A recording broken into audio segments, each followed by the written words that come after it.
भारतीय stock market का शुमार दुनिया की 5 बड़ी स्टॉक मार्केट्स में होता है। इसकी तारीख पर नजर डालें तो सन 1875 में native share and stock broker association नाम की पहली शेयर ट्रेडिंग एसोसिएशन का भारत में आगाज हुआ, जिसे बाद में बॉम्बे स्टॉक एक्सचेंज के नाम से जाना जाने लगा।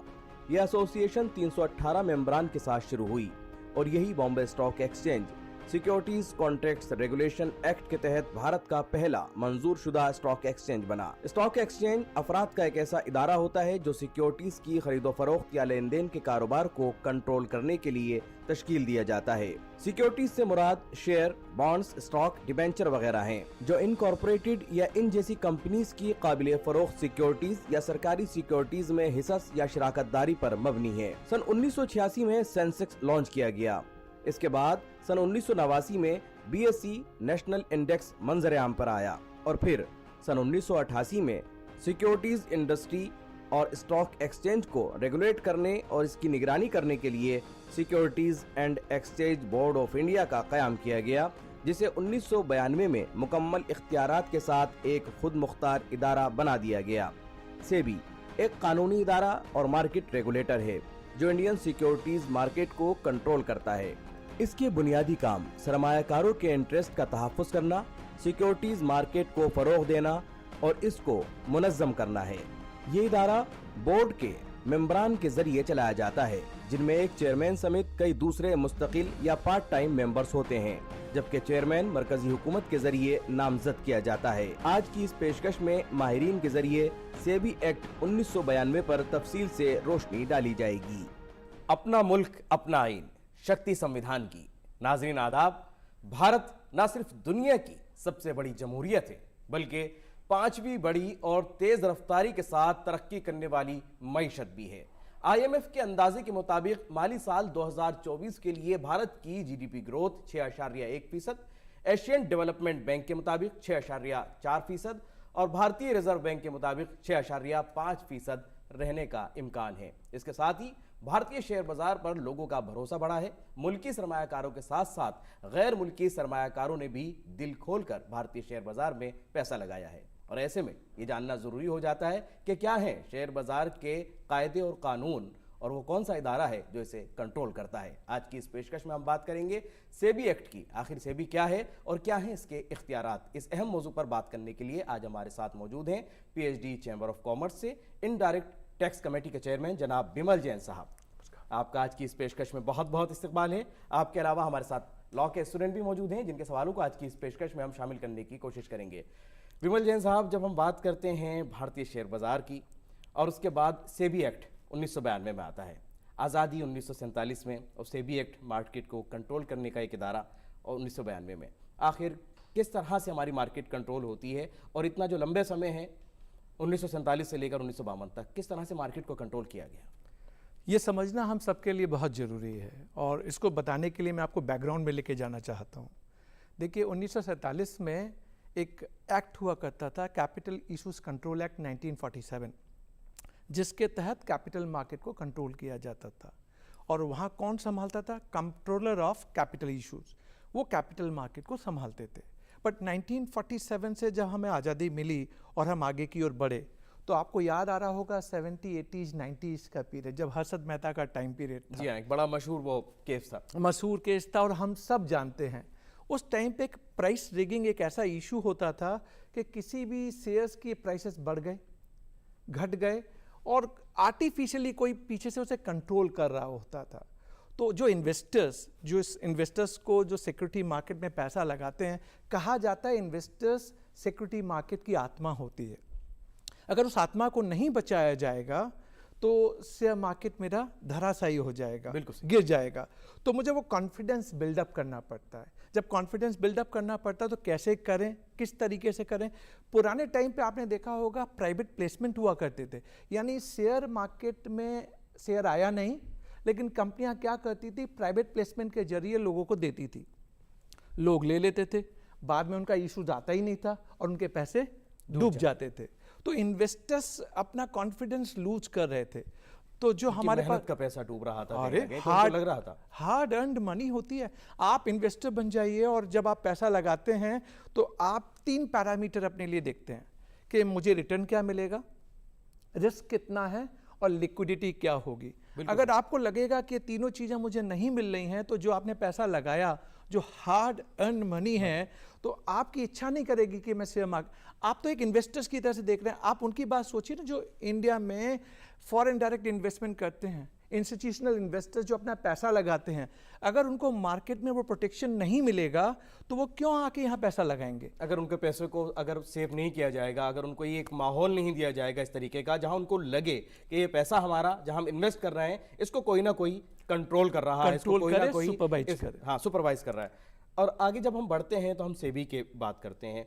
सेबी को 1988 में लाया गया और उसके बाद 1992 के अंदर उसको इख्तियारात दिए गए। आखिर और अधिकार देने की बात ये कहाँ से आई कि इसको और ज़्यादा अधिकार देने की ज़रूरत है? देखिए चीज़ क्या होता है, आपने सेबी बना दी। सेबी बनी कब? 12 अप्रैल 1988 को। सेबी का फुल फॉर्म क्या होता है आपको भी जानना जरूरी है, security and exchange board of India.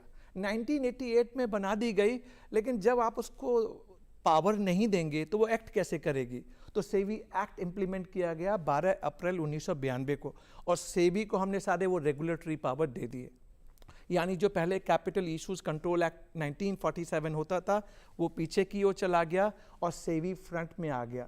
SEBI एक एपेक्स रेगुलेटरी बॉडी बन गई।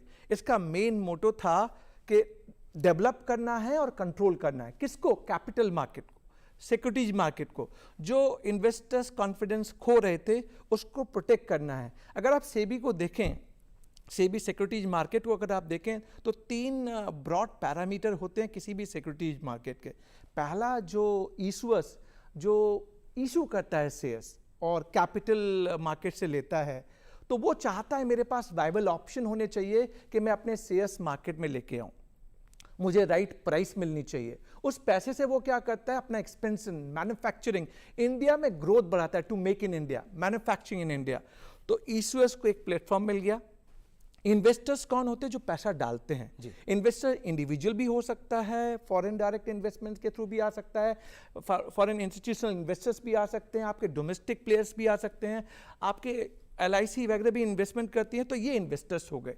और तीसरा जो ब्रॉड पैरामीटर होता है वो होता है intermediate, merchant banker, broker, sub broker, जो डिपॉजिटरी पार्टिसिपेंट्स होते हैं, इनके जरिए इशूअर्स और जो आपके इन्वेस्टर्स हैं इनके बीच की एक कड़ी है। और ये सबसे ज्यादा मजबूत और अहम कड़ी है क्योंकि इसके जरिए ही तमाम लेन देन होता है। 100% आपको इन्हीं को कंट्रोल करना है और मार्केट को डेवलप करना है, मॉनिटर करना है, सुपरवाइज करना है। तो सेबी को वो सारे पावर दिए गए 12 अप्रैल 1992 को। यानी सेबी एक रेगुलेटरी बॉडी बन गई। वहां से इस कैपिटल मार्केट, सिक्योरिटी मार्केट को इनने कंट्रोल और डेवलप करना स्टार्ट किया। हम करते हैं जो राइट्स है, इन्वेस्टर्स का जो इन्वेस्टमेंट है उसके राइट्स है उसको सेव करने के बाद किस तरह से सेव करता है, किस तरह से उसको लगता है इन्वेस्टर को कि हाँ अगर मैं इंडियन शेयर बाजार के अंदर पैसा लगा रहा हूं तो आई एम कंप्लीटली सेफ। पहला पॉइंट मैं आपको बड़ा इंटरेस्टिंगली बताता हूँ। देखिए, जब आप पैसा लगाते हैं तो आप चाहते हैं मेरा पैसा सेफ होना चाहिए।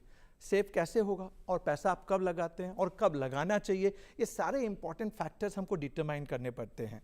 तो मान लीजिए आप किसी शेयर्स में पैसा लगाना चाहते हैं, तो उस शेयर्स की प्राइस करेक्ट है या नहीं आपको कैसे मालूम पड़ेगा? आपको तो नहीं मालूम पड़ेगा। आप स्मॉल इन्वेस्टर्स भी हो सकते हैं, मीडियम साइज भी हो सकते हैं, लार्ज भी हो सकते हैं। तो सबसे पहले एक ऐसा रेगुलेटरी होना चाहिए जो मार्केट को कंट्रोल करे। यानी मार्केट में इन्फ्लेशन, एक बोलते हैं ना, हमें शेयर्स की एक्चुअल प्राइस दिखनी चाहिए। अगर कोई प्राइस बाकायदा फेस वैल्यू उसके सामने आनी चाहिए। ऑफ कोर्स मान लीजिए आज आप अगर टर्म्स देखें, अर्निंग पर शेयर, डिविडेंड पर शेयर, मार्केट में 52 week and high, low and high क्या होता है, ये सारी चीजें आपको वो इंफॉर्मेशन कहां से मिलती है और वो कितनी जेन्युइन है वो कंपनी जो मैदान में आ रही है। Definitely yes. यानी आप जिसमें पैसा डालना चाह रहे हैं उसकी जेन्युइननेस और उसमें पैसा डाल रहे हैं उसका सारा बैकअप डेटा, जिसको कंट्रोल, चेक, सुपरवाइज, मॉनिटर कौन कर रहा है, ये सारे स्टॉक एक्सचेंज पे आपको दिख तो रहे हैं, लेकिन स्टॉक एक्सचेंज को कौन एज ए फॉरफादर संभाल रहा है? सेबी देख रहा है स्टॉक एक्सचेंज सही कर रहा है या नहीं कर रहा है, चाहे वो NSE हो चाहे वो BSE हो। तो यानी स्टॉक एक्सचेंज में आप अगर चाहते हैं कि मैं कोई आर्टिफिशियली फ्लेवर करके चीजों को कर लूंगा, इम्पॉसिबल। यही हम देखते हैं जहां अगर कहीं किसी शेयर के प्राइस जो हैं वो बढ़ते चले जा रहे हैं, तो कहीं ना कहीं एक इदारा, एक इंस्टीट्यूट बीच में आता है और वो कहता है कि नहीं, हम इस पर नजर रखेंगे कि आखिर कौन है जो इसके प्राइस को ऊपर लेकर के जा रहा है। डेफिनेटली ऐसे बहुत सारे सवाल हैं, उनको भी हम शामिल करने की कोशिश करेंगे। स्टूडेंट्स हमारे साथ मौजूद हैं, उनके क्या सवाल हैं जानने की कोशिश करते हैं। जी, किसका सवाल है और क्या पूछना चाहते हैं? Sir, my name is Ashutosh और मेरा आज का सवाल है कि सर, आज के डिजिटल युग में साइबर सिक्योरिटी थ्रेट जो है एक बहुत बड़ा रिस्क है सिक्योरिटीज़ मार्केट के लिए। तो क्या आप ये बता सकते हैं कि सेबी इस पूरे रिस्क को किस तरह से गवर्न कर रही है? बस एक बड़ा सवाल है क्योंकि साइबर थ्रेट हमारे सामने है। बहुत अच्छा सवाल है, मैं चाहूँगा इसका भी जवाब। आपने बहुत अच्छा क्वेश्चन पूछा है। तो देखिए, सेबी क्या करती है, सेबी स्टॉक एक्सचेंज और डिपॉजिटरी दोनों से ये कहती है, जो बंदा सिक्योरिटी मार्केट में आता है और शेयर्स खरीदता है, आप उसके डेटा को सबसे पहले प्रोटेक्ट करेंगे। और ये इन्वेस्टर्स की जिम्मेदारी भी है, डूज एंड डोंट्स। आपका मोबाइल नंबर, आपका आधार कार्ड, आपका पैन कार्ड, आपका एड्रेस अपडेटेड होना चाहिए।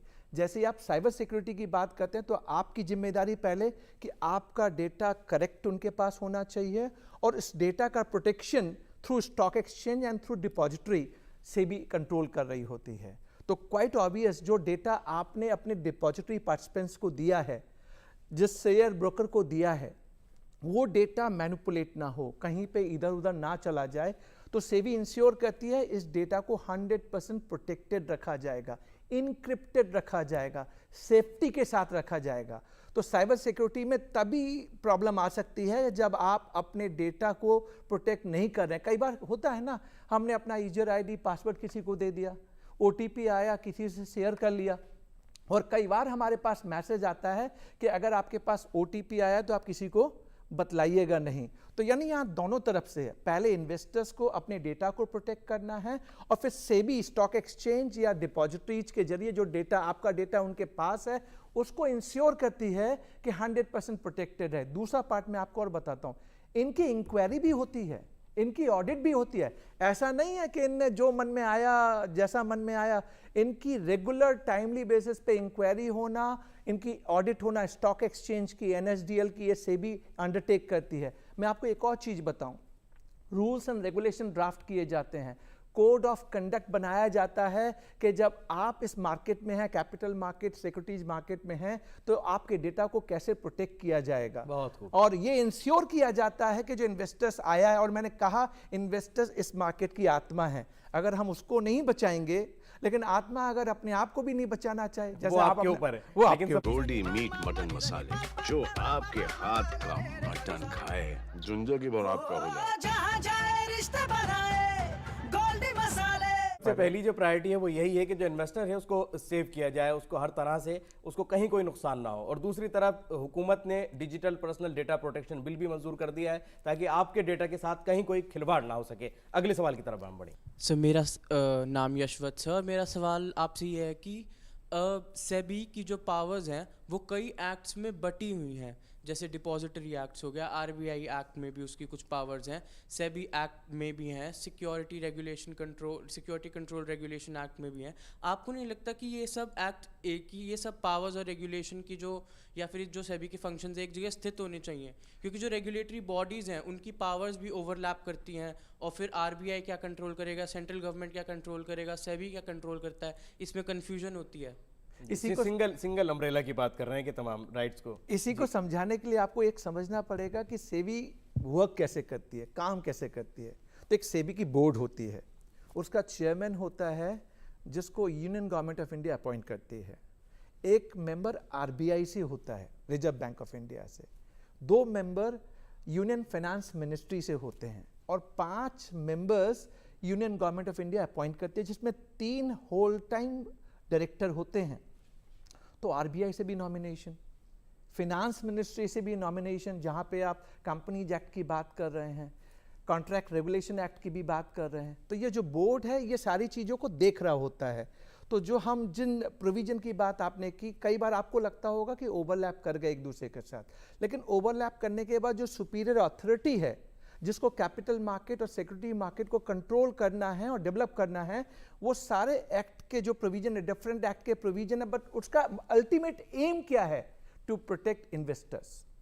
टू प्रोटेक्ट इन्वेस्टर्स, जिसके लिए आरबीआई का भी नॉमिनेशन हो गया, फाइनेंस मिनिस्टर का भी नॉमिनेशन हो गया। प्लस देखिए इसमें यानी उसका स्ट्रक्चर इस तरीके का है कि जहां से तमाम चीजें शामिल हो रही हैं और जहां जहां आप गए हैं वहां से ऑलरेडी मेंबर्स वहां पर शामिल एक हैं। चीज और ऐड करना चाहूंगा, जरूर। जैसे मान लीजिए आपने कंपनीज एक्ट का कोई प्रोविजन फॉलो नहीं किया, तो कंपनीज एक्ट में आपने वायोलेशन कर दिया, पर उस कंपनीज के शेयर्स लिस्टेड हैं, तो क्या सेबी एक्शन नहीं लेगी उसके अगेंस्ट में? क्या सेबी को पावर नहीं है? तो आपको लगेगा ये ओवरलैप हो गया। सेबी का मेन मोटो क्या है? To develop and control securities market and capital market. अगर कोई भी प्रोविजन, कोई भी एक्ट में अगर आपने वायोलेशन किया है, वो डायरेक्टली या इनडायरेक्टली अगर सिक्योरिटी मार्केट को हिट करता है, प्रोटेक्शन ऑफ इन्वेस्टर्स को हिट करता है, तो सेबी इमीडिएटली एक्ट करेगी। और मैं आपको बताऊं, ये नहीं है कि सेबी जैसे एक बोर्ड के जरिए, सेबी हेडक्वार्टर मुंबई में है, बांद्रा कॉम्प्लेक्स में, और 4 रीजन में इनके रीजनल ऑफिसेस हैं। जैसे वेस्टर्न के लिए अहमदाबाद चले गए हम, साउदर्न के लिए चेन्नई चले गए, ईस्टर्न के लिए कलकत्ता चले गए, नॉर्दर्न के लिए दिल्ली चले गए। यानी डिसेंट्रलाइज वे में आप जिस एरिया में रहते हैं, आप उनके जरिए सारी चीज़ों को, और बोर्ड तक जाती हैं सारी चीज़ें। तो कई बार ऐसा लगता है कि हाँ भाई एक दूसरे से कॉन्फ्लिक्टिंग कर रही हैं, बट कॉन्फ्लिक्टिंग विद सुपियोरिटी। अगर सिक्योरिटी मार्केट में है और कैपिटल मार्केट की हम बात कर रहे हैं, अगर वहां पे कोई वायोलेशन हो रहा है, सेबी विल एक्ट इमीडिएटली। तभी आप मार्केट में देखें ना, कई बार शेयर्स के दाम 20% से नीचे आ जाते हैं, तो लॉक इन लगा दिया जाता है। क्यों लगा दिया जाता है? इससे नीचे ना गिर। हो सकता है कोई सर्किट आमतौर पर हम देखते हैं कि लोअर सर्किट लगा दिया जाता है उसके ऊपर, लोअर सर्किट अपर सर्किट दोनों काम कर लगता रहा है। होता है। तो मैंने आपको ये समझाने की कोशिश की कि इवन तो जहां पे आपको कॉन्फ्लिक्टिंग लग रहा है वो एक बार के लिए लग रहा है, लेकिन बट ओवरऑल ऑब्जेक्टिव के साथ अगर आप देखेंगे ना, तो उसको सारा प्रोटेक्ट किया जाता है। अधिकारों की अगर बात की जाए तो कहीं ना कहीं एक आखिरी अधिकार यही होता है कि अगर कहीं कुछ गड़बड़ हो रही है तो उसे कंट्रोल किया जाए। अगले सवाल की तरफ हम बढ़ेंगे। Sir, I am Sakshi. My question is, how has SEBI Act evolved over time to adapt to the changing dynamics of the financial industry? If you look at this, transition, we started from 12th of April 1988. SEBI को बना दिया गया, लेकिन सेबी को power कब मिले? 1992 से। 1992 से आज हम 2023 में बैठे हुए हैं। आपने सेबी में देखा होगा ट्रांसफॉर्मेशन और इतनी सारी चीज़ें, हॉराइजन जो एक्सपेंड हुआ है over a period of time. पहले के टाइम पे हम इतना प्राइस रेगिंग देखते थे, आप देखिए कितनी दिक्कतें थीं। प्राइवेट प्लेसमेंट होता था ना, बंद कर दिया गया। टेक ओवर होता था, एक कंपनी दूसरे को टेक ओवर कर लेती थी और कोई कंट्रोल चेक नहीं था, टेक ओवर कोड बना दिए गए। आपने इनसाइडर ट्रेडिंग सुना है? इनसाइडर ट्रेडिंग क्या होती है कि कंपनी अपने ही शेयर्स जानबूझ के बाजार से खरीदती है जिससे प्राइसेस अप हो, या डायरेक्टर एम्प्लॉय, क्योंकि उनको भीतर की इंफॉर्मेशन होती है, तो वो भीतर की इंफॉर्मेशन यूज करके सारे काम कर। तो उनने प्रोविजन बना दिया कि इनसाइडर ट्रेडिंग नहीं होनी चाहिए। उनने फेयर ट्रेड प्रैक्टिसेस डेवलप कर दिए, और डेवलप करने के बाद हम सबके लिए, और जितनी भी माल प्रैक्टिसेस होती हैं जैसे जैसे उनके सामने आती गई, उनको प्रिवेंट एंड कंट्रोल करना स्टार्ट कर दिया। मैं रेगुलेटरी पे भी आपको बताऊं, जो रेगुलेटरी प्रोविजन होते हैं उसमें फीस कितनी लगनी चाहिए, रजिस्ट्रेशन ब्रोकर का होना चाहिए या नहीं होना चाहिए। आप भी अगर इन्वेस्टर्स हैं तो आपसे कहा जाता है कि आप रजिस्टर्ड ब्रोकर के जरिए ही सिक्योरिटी मार्केट में जाइए। तो पहले हम कहाँ देखते थे? पहले तो वो ब्रोकर हमें मिल जाता था, उससे हम बोलते थे, वो खरीद लिया और पैसा खा भी गया तो मालूम नहीं पड़ता था। बिल्कुल सही। अब तो आपको registered broker, sub broker, merchant banker के जरिए काम करना पड़ेगा। तो यानी ये सारे रेगुलेटरी। अब मैं आपको डेवलपमेंट बताता हूँ। आज के डेट में देखिए, आज हम इन्वेस्टर्स हैं, हमें नहीं मालूम होता कि मार्केट वर्क कैसे करता है, ऑनलाइन मोड कैसे वर्क करता है। तो सेबी ने आपको डेमो दे दिया कि ऐसे ऑनलाइन मोड वर्क करता है। आप अपना डीमेट अकाउंट कैसे खोलेंगे, उन्हें गाइडेंस दे दी, हैंड होल्डिंग आपको दे दी। तो over a period of time 1992 से जब हम स्टार्ट करें और आज हम डिजिटाइजेशन की एज में हैं, जहां हम फिजिकल से डीमेट पे आ गए हैं, तो इस सारी ट्रांजिशन आपने और हमने देखी है। तो आपका ये पूछना कि सेबी कैसे इंप्रोवाइज हुई है, कैसे इंप्रूव हुई है, और सेबी ने कंट्रोल चेक कैसे मेंटेन किए to develop and control capital market, it is before you. Sir, पहले एक होता था कैश लिमिट, हाँ, और वो एक अगर किसी के पास 50,000 का लिमिट है तो वो 5 लाख तक शेयर खरीद रहा है, और उसके अलावा बहुत सारे ऐसे सामने आते थे मामले, और उसको काफी हद तक कंट्रोल किया गया। दैट्स व्हाट, यस यस, उसी तरीके से वही मैंने आपको समझाने की कोशिश की। चलिए अगले सवाल की तरफ बढ़ते हैं। और ये hello sir, my name is Pankaj. और सर, जैसे आपने बताया कि इन्वेस्टर्स जो होते हैं वो सोल होते हैं एक तरीके का इस मार्केट के। तो सर, जो न्यू इन्वेस्टर्स आते हैं मार्केट में, तो उनको एक डर लगा रहता है कि अगर वो पैसा इन्वेस्ट करेंगे तो उनका पैसा डूब जाएगा। तो इसलिए वो ब्रोकर्स वगैरह को करते हैं। और जैसे आपने बताया कि ब्रोकर्स जो होते हैं वो पहले पैसे लेके भाग जाते थे, लेकिन अब रजिस्ट्रेशन होती है, पूरी सारा प्रोसीजर होता है। तो अब के सिनेरियो को नज़र रखते हुए आप क्या कहेंगे कि जो नए नए इन्वेस्टर्स मार्केट में आ रहे हैं तो उनका पैसा सेफ है कि नहीं है? मतलब किन किन बातों का वो ध्यान रखें? हाँ जी। सबसे पहली बात, क्या हमें इन्वेस्टमेंट करना चाहिए? हमारे पास दो ऑप्शन होते हैं ना, सिक्योरिटी मार्केट भी है। सिक्योरिटी मार्केट में क्या क्या ऑप्शंस होते हैं हमारे पास? Equity shares, preference shares, debentures, mutual fund, government securities. Non security क्या होता है? नॉन सिक्योरिटी में फिक्स डिपॉजिट आ जाती है, पीएफ आ जाता है, पीपीएफ आ जाता है, इंश्योरेंस पॉलिसीज आ जाती हैं। आप इन्वेस्टर्स हैं, आपके पास कुछ आइडल मनी पड़ा हुआ है, आपको इन्वेस्टमेंट जरूर करना चाहिए। क्यों करना चाहिए? कि एक इन्फ्लेशन मान लीजिए अगर 7% की रेट से बढ़ रहा है और अगर आपने इन्वेस्टमेंट नहीं किया तो यानी आपका पैसा 7% से टूट रहा है। Are you getting my point? यानी आपको इन्वेस्टमेंट करना है। अब आपको ऑप्शन चूज करना है, मैं किस में इन्वेस्टमेंट करूं और मेरी प्रोटेक्शन कहां मिलेगी। किसी भी इन्वेस्टमेंट के लिए 3 पैरामीटर आपको देखने पड़ते हैं।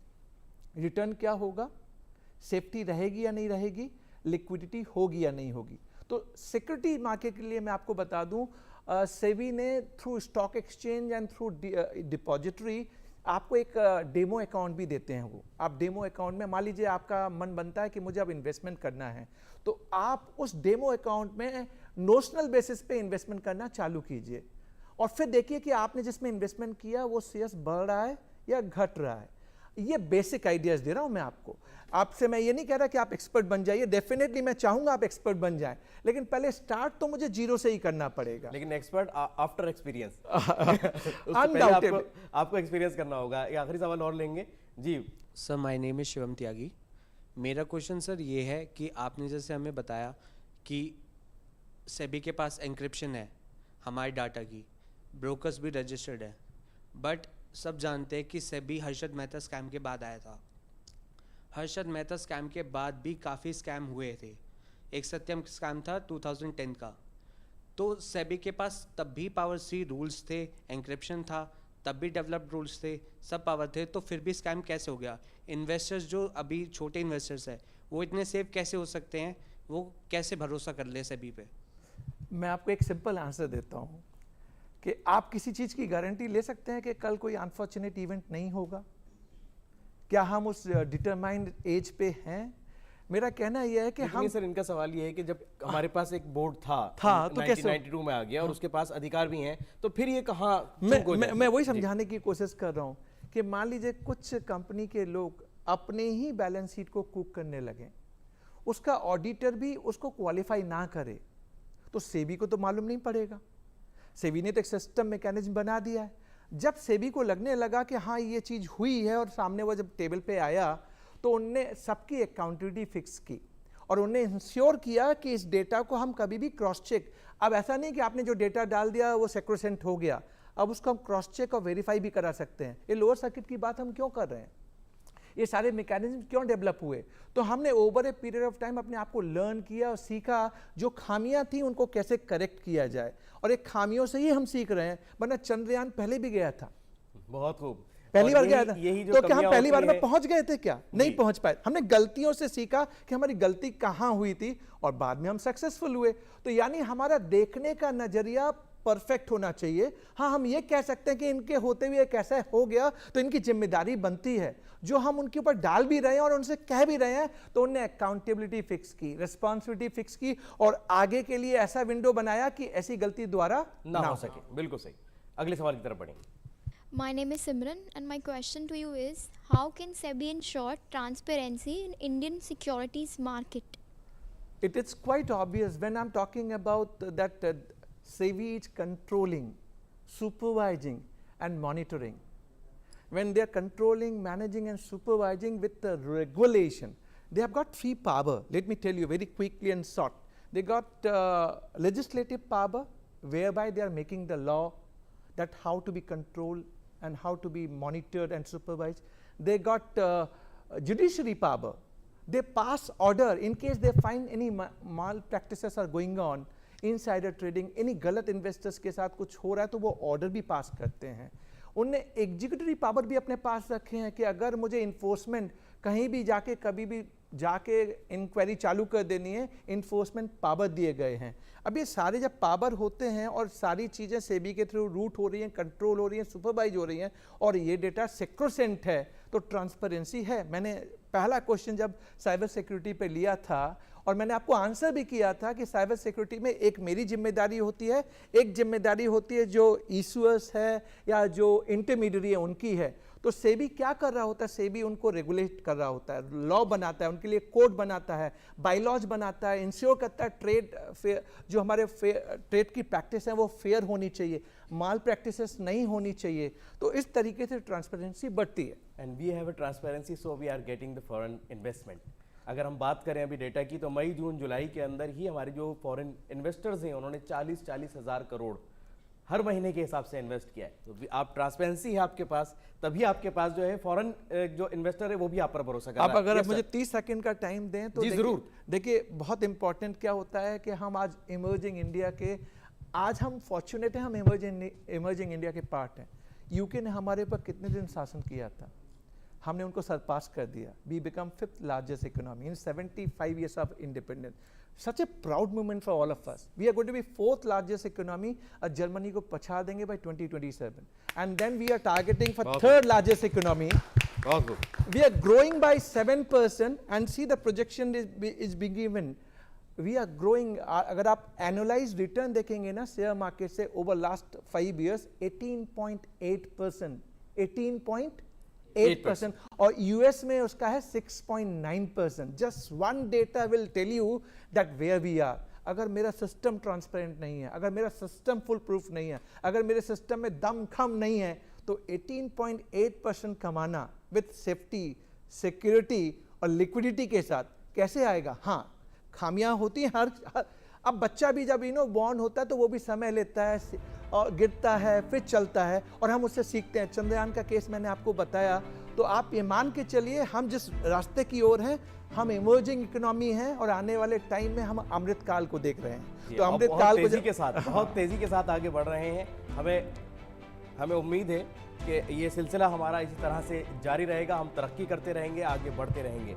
और दुनिया का इस वक्त कोई भी सर्वे करने वाली एजेंसी हो, उसका यही कहना है कि India is the fastest growing economy, और ये सिलसिला हमारा इसी तरह जारी रहेगा। मुझे उम्मीद है कि हम आज जो हमारी गुफ्तगू हुई, हमारे नाजरीन ने भी इससे ज़रूर फ़ायदा हासिल किया होगा। मैं बहुत शुक्रगुजार हूँ हमारे आज के मेहमान का भी और तमाम स्टूडेंट का भी, आपने आज के इस प्रोग्राम में शिरकत की। और हम इसी तरह और भी मौजू लेकर के आते रहेंगे, आपको भी शामिल करते रहेंगे, और अगले मौजू के साथ हम अपने नाजरीन के लिए फिर मौजूद होंगे। आज की इस पेशकश को यही मुकम्मल करने की हमें इजाज़त दे दीजिए। हम आपको छोड़े जाते हैं कानून से मुताल्लिक़ कुछ अहम मालूमात के साथ। हमारी पूरी टीम को दीजिए इजाज़त। आदाब।